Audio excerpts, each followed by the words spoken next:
चित्त का मतलब होता है आप कहीं जा रहे थे, आपका कोई अपमान कर दिया और बिना मतलब का। अब आप कहीं और जगह, बहुत अच्छी जगह गए हो, लेकिन आपका चित्त वहीं लगा है। क्या चित्त वहीं लगा है, मतलब ध्यान वहीं लगा है।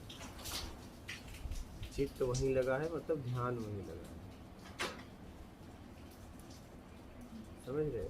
जैसे आप कहीं भी हो, आपको एक फोन आया घर से कि आपके बेटे को बेटा हो गया, आपका चित्त वहीं लगा है। क्या लग गया वहाँ?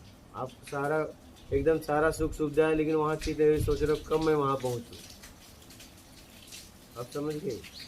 चित्त लगा है मतलब ध्यान लगा है। फिर वो चित्त और ध्यान से ना, वही चित्त को ही ध्यान, जैसे अहम भाव को ही अहंकार का रूप होता है। क्या जैसे मुंह में ये है तो लार है, बाहर अगर हम थूक दिए तो थूक है नहीं, मुंह से बाहर आने के बाद जो थूक बन जाता है, वैसे ही चित्त ध्यान बन जाता है।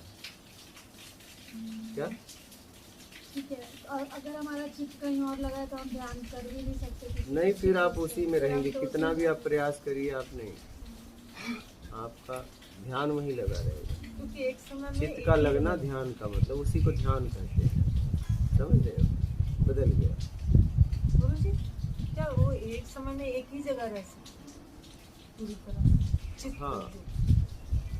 हाँ, मन एक ही है, दो तो है नहीं। दिल्ली रहेगा तो कलकत्ता नहीं, कलकत्ता रहेगा तो दिल्ली नहीं। एक वीडियो में आपने बोला था कि सबसे ज़्यादा मतलब हमारा जो ऊर्जा का क्षरण होता है वो इंद्रियों द्वारा, जैसे आँखों, सबसे ज़्यादा पुरुष का, कान से। पुरुष के बारे में मैंने जहाँ तक समझा हूँ कि आँखों से भोग करता रहता है। अगर इससे ये निकल ले तो इसकी ये मतलब बहुत आगे निकल जाएगा, लेकिन ये सबसे ज़्यादा यही करता है, रूप का भोग। क्या उससे ऊर्जा का भी क्षरण होता है। होगा ना, खर्च तो हो रही है, समय भी जा रहा है, ऊर्जा भी जा रहा है, वो हर समय रूप का भोग करता है। स्त्रियों को भी ये आप बताओ, मुझे स्त्री शरीर नहीं मिला।